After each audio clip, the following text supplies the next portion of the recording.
జై భారత్ మాతాకి జై. ఈరోజు మనకు సర్దార్ వల్లభాయ్ పటేల్ గారికి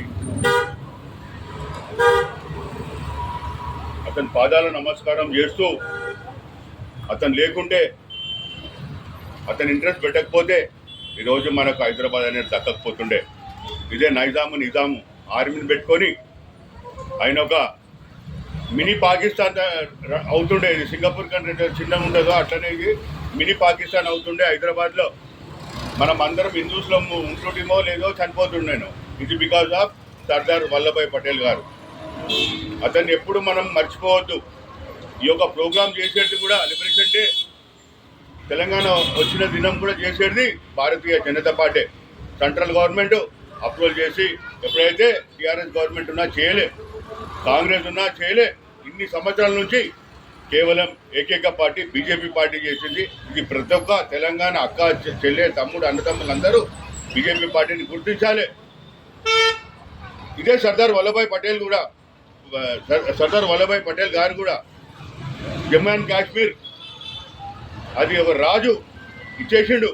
కానీ ఇదే నెహ్రూ మహాత్మా గాంధీ దాన్ని నాశనం చేసి 370 ఒక ఆర్టికల్ పెట్టిరు. అక్కడ మీ అందరూ తెలుసు ఏమేమైందో టెర్రరిస్టులు అవన్నీ. సో 370 ఆర్టికల్ తీసేసిన ఏకైక వ్యక్తి మన నరేంద్ర మోడీ గారు, honourable prime minister of India. అతన్ని ఈరోజు అతని బర్త్డే రోజు అతను కూడా నేను పాదాభి నమస్కారాలు చేస్తూ, మనం ఎప్పుడు కూడా సర్దార్ వల్లభాయ్ పటేల్ కానీ నరేంద్ర మోడీ గారిని కానీ అట్లనే ప్రతి ఒక్క ఫ్రీడమ్ గురించి కొట్లాడు. మనం కేవలం చూసినాం, ఇప్పుడు ఎవరిని మన కళ్ళతో చూస్తున్నాం శ్రీ నరేంద్ర మోడీ గారిని.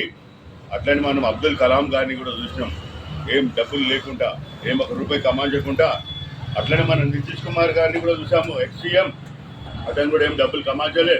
అట్లనే ప్రతి ఒక్క ఎమ్మెల్యే కానీ, ఎంపీ కానీ, మినిస్టర్ కానీ అన్కరప్టెడ్ ఉండి దేశం గురించి, ప్రజల గురించి పనిచేయాలని నేను అందరికీ కోరుతున్నా. నా పేరు విజయరామరాజు.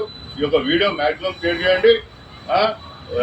మన సర్దార్ వల్లభాయ్ పటేల్ గారు కానీ అట్లనే ఓల్డ్ లీడర్స్ ఎట్లయితే ఉండేనో అట్లనే కొత్త లీడర్లు కూడా తయారు కావాలని ప్రతి ఒక్కరు కోరుతున్నా. నేను అందరికీ నమస్తే. నేను మీ విఆర్ విజయరామరాజు. వీడియో షేర్ చేయండి. భారత్ మాతాకి జై.